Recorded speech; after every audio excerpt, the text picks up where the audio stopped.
So I've just reviewed the brand new dedicated action camera from Insta360, the Ace Pro, against the GoPro, and it's pretty clear the GoPro is lagging behind now, so we're going to leave that over there at the corner of the frame where it belongs. That's sort of in the background a little bit. But today we're comparing the new Ace Pro against the DJI Action 4. These cameras are up closer in a lot of ways, but which one should you buy? It's pretty clear what Insta360 have done with the new Ace Pro, especially from their new teaser trailer that was released last week, was they've taken the Action 4, they've taken the GoPro, they've tried to smash them together and take the best features from both cameras to try and make the ultimate camera. We're going to leave that GoPro in the corner where it belongs. They've succeeded in doing that, and then some. One of my favourite features of the Action 4 was the ability to cancel the camera shutting down after you've used quick capture and recorded something. So with the GoPro, you press record, and then when you press record again, the camera shuts down. There's no way to stop it shutting down, and that's really, really annoying feature of the GoPro. You stay over there, GoPro. You stay there. With the Action 4, they thought about that, and when you stop recording, you can like swipe up to cancel the camera shutting down, so you can carry on using the camera, because a lot of the time you don't want to just shut it down, you want to use it for multiple recording sessions. With the Insta360 Ace Pro, they did that, they added that feature and then some. They greatly improved the user experience and added some features like cancel recording, so you can record something. If you don't like what you're recording, you just want to delete it straight away, you hold down the record button, it cancels the recording and deletes it from the SD card. You can pause recording, so halfway through the recording, if you want to pause, you're talking to somebody or somebody gets in the shot that you don't want them to be in, you can pause the recording, stay there a little bit, and then you can carry on recording what you want to record, and then it stitches those two videos together. You can also go into a past recording, swipe into the media menu, start recording on top of an old recording clip, and it will merge those two clips together. It's just taken this user experience to a whole different level. And all of this is made possible with the new chip that's inside of the Ace Pro. They've used 5nm technology for the new chip, which is, for comparison, sort of the technology that Apple used for their M1 and M2 silicon chips that they've put in their new computers recently. So it's so fast. Even the gesture control is so quick, and here's sort of an example of how fast it is. Gesture control on this camera is pretty unbelievable because you've got that new 5nm technology chip inside, which is pretty much sort of the same technology that Apple used for their silicon chips. It's ridiculously fast. So to use gesture control, you have to turn it on in the menu, swipe down from the top and turn gesture control on, and then as soon as you hold your hand up like so, it starts recording. You can see it started pretty much immediately. As soon as I put my hand up to the screen, it started recording straight away, and then to stop, stops. It's so quick. The power in this thing is absolutely ridiculous. The actual user experience as well, of like swiping, moving, pressing record, turning it on and off, the AI features, everything works so ridiculously fast. It puts all the other action cameras on the market at the moment to shame. It really does. I've been super impressed with it so far. So the whole user experience has been like improved even from this. I love the Action 4 for the user experience compared to the GoPro, but this is just another level. Top that with the new 2.4-inch flip screen, which is crazy. So you can flip this up. It's taken the design from the new Go 3, but it's a big screen. It clips into place, so it's not going to come undone unless you press these two buttons on the top there. So you have to squeeze those two buttons to flip up the screen, and then you've got a vlogging camera, which is touchscreen. You've got a secondary screen here just to show you your settings, and it's got like a little tally light to tell you you're recording. But then, you know, you've got this big screen to, you know, double tap for another feature we'll talk about in a second and change the settings. Yes, the Action 4 does have a touchscreen, but it's quite small. It's like the GoPro version. So yeah, it's good. It's better than the GoPro, but it's not quite this 2.4-inch screen, which is incredible on the Ace Pro.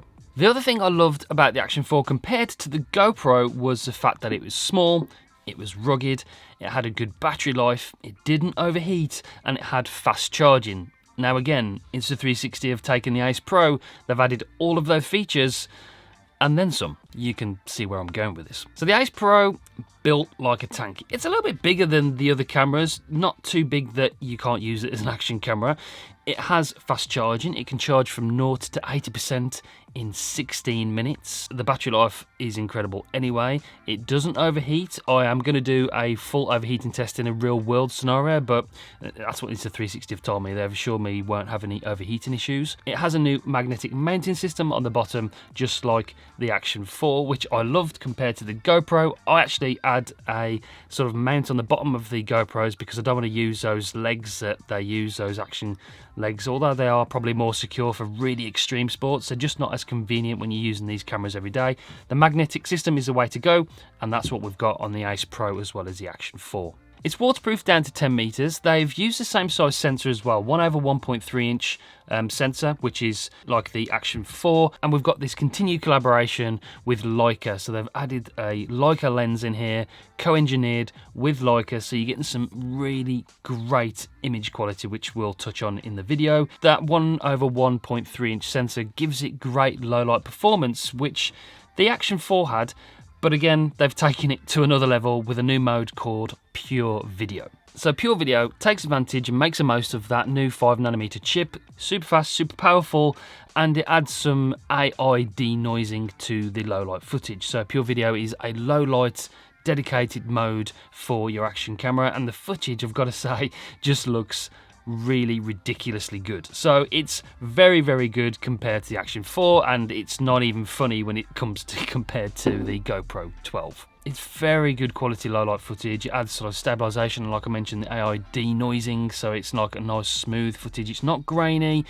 It's not as good as something like a mirrorless camera, but it's still incredibly good for shooting in low light conditions, which is perfect for me at this time of year in the UK because it gets dark at 4 o'clock. So that feature is going to come in clutch for me over the next few months. So clarity zoom is another thing we've got on the Ace Pro this year, and the DJI Action 4 does have zoom as well. You can both you can zoom on both of these whilst recording, which is something the GoPro can't do. But the thing is with the Ace Pro is that it's because you've got an 8K sensor in here, you can actually zoom in 2 times without losing any resolution, so you're still getting a full 4K image when you zoom in. So let's record on both of these cameras now. What you do is double tap on the screen on the Ace Pro, or you press the 2 arrows which sort of expand out like that. So I'm going to double tap on, and then it zooms in like so, and you're getting a really nice crisp 4K image still with 2 times zoom on this building we've got in front of me. With the DJI Action 4 you have to hold down this and then slide your finger over it like that to zoom in, and you're getting this kind of image. So that's a kind of comparison between the 2 images you get when you zoom in. Zooming in, especially if you're vlogging with this camera, is a great option. You're on holiday or whatever, you want to zoom into something 2 times, you can do with both of these cameras, but with the Ace Pro, you're not losing any resolution. So image quality wise, I think it's a big improvement personally over the Action 4. I think it was sort of comparable to the GoPro.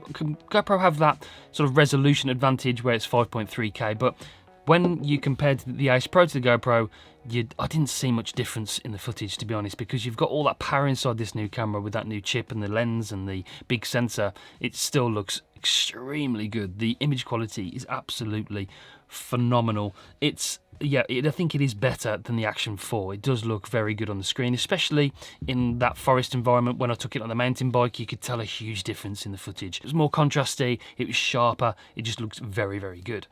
So overall, it's comparable to the Action 4. These 2 cameras are probably the ones that I'd recommend to anybody that was looking for a new action camera. I would steer clear of the GoPro until next year. GoPro have got to sort of up their game. I really do worry for them at the moment. If they don't bring something out phenomenal next year, we're going to be looking at the back of GoPro and just concentrating on these 2 companies because they're really, really pushing the boundaries of what's available and what's capable of a new action camera. We've sort of established that as an action camera, comparable. You know, I would recommend both of these cameras.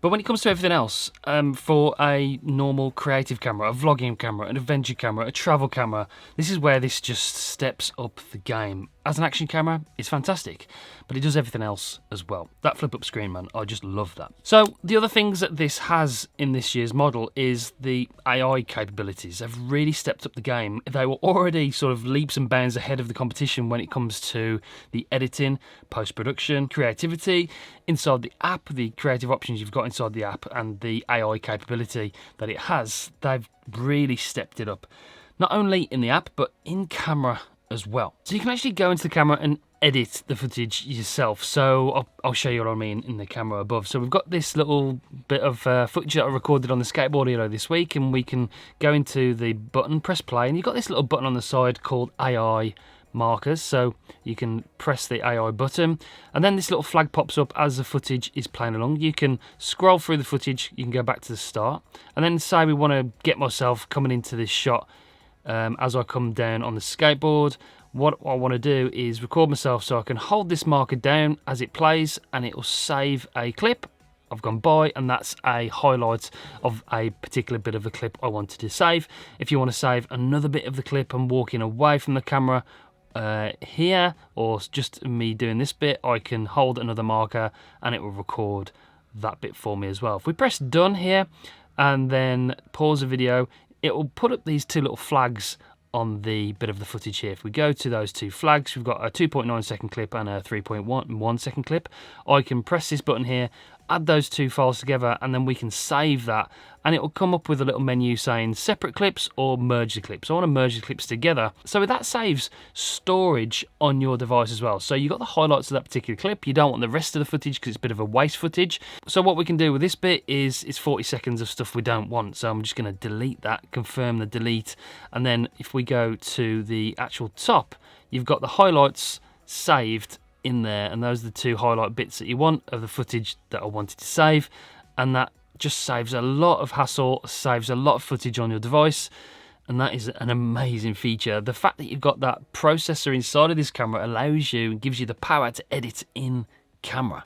So if you want to turn on AI Assistant, so you've got this little button in the menu, swipe down, you press AI Assistant on or off, and I'm going to leave it on because it's a great feature. And then when you connect to the application, it will take those highlights that it's taken from your clips and it will create a memory for you, like I mentioned. It's a brilliant feature. Then if you want to download the footage that you've created in the camera to your phone, you don't have to stay in the app anymore. It's got app background downloading, so you can just connect to the app, leave it connected, but then you can still use your phone for other things. You don't have to leave the phone there for minutes upon end to download the footage, which takes a long time with these other two devices and their applications. So that's another great feature. On top of that, they've added a new theme to the Shot Lab called AI Warp. There's different themes within the AI Warp that you can create, like Cyberpunk or Spaceman. There's loads of different themes you can use, which is incredible. But then this is like the Chat GPT of cameras. You can connect to the app, you can use that theme, you can use the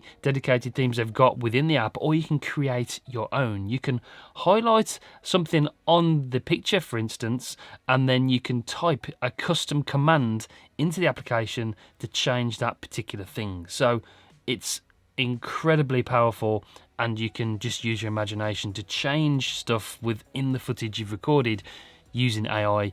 It's amazing. So they've taken this camera, they've just absolutely supercharged it with AI capability, and they've used, these two cameras to take the best of, and they've put it all into one camera.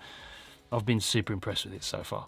So in conclusion, this really is the king of action cameras at the moment. We talk about that every year. What's the king of action cameras? And I've got to be honest, this has just absolutely blown these two away as far as extra features, AI capability, user experience.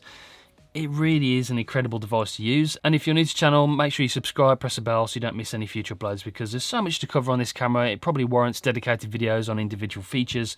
So yeah, I'll be doing that over the coming weeks and months. So stay tuned. Well, the Action 4 is a great camera, and if you are deciding between the 12 and the Action 4, I fully recommend we leave that in the corner of the frame. The Action 4 is a great camera, but if you're looking for an all-in-one action camera, vlogging, travel, adventure device, this thing is so good, and it is definitely the camera I'm personally going to be using over the weeks and months to come. It's going to be pretty hard to beat this one. Okay, that's it for this one. Thanks for watching. I'll see you on the next one. Bye, guys.